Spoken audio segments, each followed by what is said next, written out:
Mechanical गुरु channel को subscribe कीजिए और बेल आइकॉन को दबाइए लेटेस्ट वीडियो के बारे में नोटिफिकेशन पाने के लिए। हेलो दोस्तों, मेरा नाम है अंकित और स्वागत करता हूं आपका मैकेनिकल गुरु यूट्यूब चैनल पर। आज के इस वीडियो में हम कंटिन्यूअस कास्टिंग के बारे में बात करेंगे। किसी भी बड़े स्टील प्लांट में आप चले जाइए, वहां पे आपको कंटिन्यूअस कास्टिंग शॉप देखने को मिल जाएगी।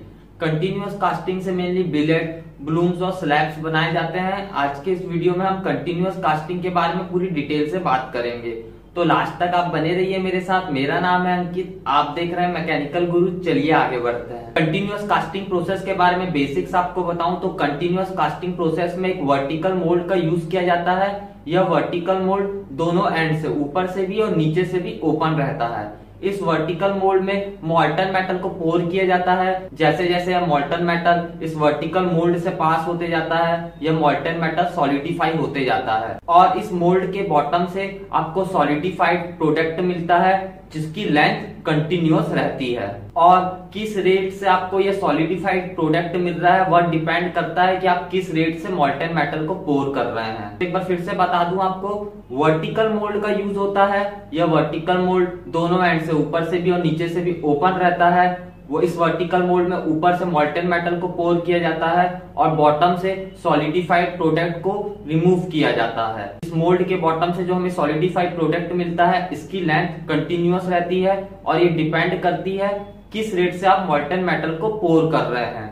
इसलिए इस प्रोसेस को कंटिन्यूअस कास्टिंग कहा जाता है, क्योंकि यह प्रोसेस इनडेफिनाइट टाइम तक चलती है। इस प्रोसेस को आप लंबे समय तक, कितने भी समय तक चला सकते हैं। आपको सॉलिडिफाइड प्रोडक्ट, बिलेट, ब्लूम या स्लैब आपको मिलता रहेगा। कंटिन्यूअस कास्टिंग प्रोसेस से आप यूनिफॉर्म क्रॉस सेक्शन के कई तरह के शेप्स बना सकते हैं, जैसे कि round shape, square shape, rectangle shape, gear tooth वगैरह वगैरह। कंटिन्यूअस कास्टिंग प्रोसेस से आप कॉपर के, ब्रास के, एल्यूमिनियम के, ब्रॉन्ज के, कास्ट आयरन के और स्टील के प्रोडक्ट्स भी बना सकते हैं। अब आप बोलेंगे इस मोल्ड में हम मॉल्टन मेटल फिल करते हैं तो ये मॉल्टन मेटल इस मोल्ड से स्टिक क्यों नहीं हो जाता, या मॉल्टन मेटल इस मोल्ड के साथ वेल्ड क्यों नहीं हो जाता।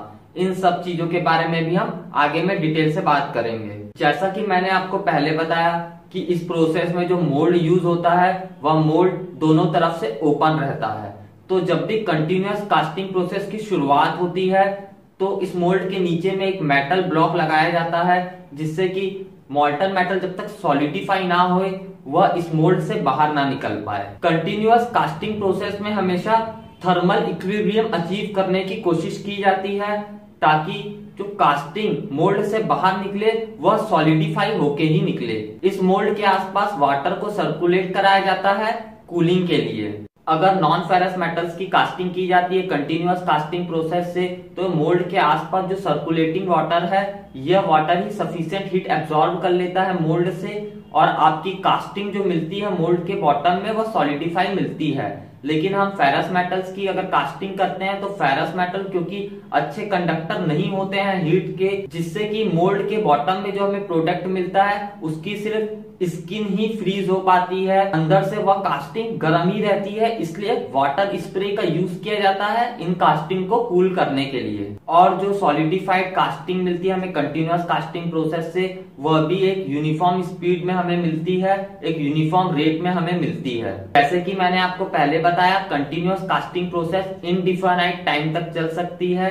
कितने भी लंबे समय तक इस प्रोसेस को हम चला सकते हैं। बस जो आपको कास्टिंग मिल रही है आपको उसे कट करते जाना है जो आपकी डिजायर लेंथ है उस हिसाब से, जिसके लिए फ्लाइंग सॉ या टॉर्च का यूज किया जाता है। और सेमी कंटिन्यूअस कास्टिंग प्रोसेस भी होती है। सेमी कंटिन्यूअस कास्टिंग जैसे नाम से समझ में आ रहा है, यह कंटिन्यूअस नहीं होगी, कुछ टाइम के बाद इस प्रोसेस को रोक दिया जाता है। बाकी सब प्रोसेस सेम होती है जैसा कंटिन्यूअस कास्टिंग में होता है। अगर हमें स्टील की कास्टिंग बनाना है कंटिन्यूअस कास्टिंग प्रोसेस से, जो कि बड़े बड़े स्टील प्लांट्स में बनाई जाती हैं, उन केस में जो मोल्ड होता है वह मोल्ड कॉपर या फिर ग्रेफाइट का बनाया जाता है, ताकि अच्छे से हीट कंडक्ट हो सके। मॉल्टन मेटल इस मोल्ड के साथ चिपक ना जाए, मॉल्टन मेटल इस मोल्ड के साथ वेल्ड ना हो जाए, उसके लिए मोल्ड के ऊपर सिरामिक पाउडर की कोटिंग की जाती है अगर हमें स्टील कास्टिंग बनाना है तो, या फिर इस मोल्ड के ऊपर कोई लुब्रिकेटिंग कंपाउंड चढ़ाया जाता है। कहीं कहीं पे मोल्ड में वाइब्रेटरी मोशन या रेसिप्रोकेटिंग मोशन प्रोवाइड किया जाता है, ताकि मॉल्टन मेटल इस मोल्ड के साथ स्टिक ना हो। कंटिन्यूअस कास्टिंग प्रोसेस के बहुत से एडवांटेजेस हैं। कंटिन्यूअस कास्टिंग प्रोसेस से हमें हाई क्वालिटी प्रोडक्ट मिलता है, क्योंकि मॉल्टन मेटल को पूरी तरह से प्रोटेक्ट किया जाता है इस प्रोसेस में कंटेमिनेट होने से, चाहे वह पोरिंग का वक्त हो चाहे वह मेल्टिंग का वक्त हो। कंटिन्यूअस कास्टिंग प्रोसेस से जो हमें फाइनल प्रोडक्ट मिलता है, इस फाइनल प्रोडक्ट की फिजिकल प्रॉपर्टीज और सरफेस क्वालिटीज एकदम सेम रहती है जैसा कि प्रोडक्ट हमें परमानेंट मोल्ड कास्टिंग से मिलता है। कंटिन्यूअस कास्टिंग प्रोसेस ऑटोमेटिक भी हो सकती है, जिससे एनर्जी कंजप्शन भी कम हो जाता है और ऑपरेटिंग कॉस्ट भी कम पड़ता है और यह प्रोसेस सेफ भी है। तो दोस्तों, आज हम लोगों ने कंटिन्यूअस कास्टिंग प्रोसेस के बारे में बात की। कंटिन्यूअस कास्टिंग प्रोसेस के बारे में बेसिक्स से लेकर एडवांस चीजें भी इस वीडियो में मैंने आपको बताया। मुझे उम्मीद है कि आपको ये वीडियो पसंद आया होगा। अगर पसंद आए तो जरूर इस वीडियो को लाइक कीजिए, इस वीडियो को शेयर कीजिए और मैकेनिकल गुरु यूट्यूब चैनल को अभी तक आपने सब्सक्राइब नहीं किया है तो सब्सक्राइब भी कर लीजिए, क्योंकि मैं आपके लिए रोज ऐसी अच्छी अच्छी वीडियोस लेके आता रहता हूँ। जल्द ही मिलेंगे। जय जवान जय किसान।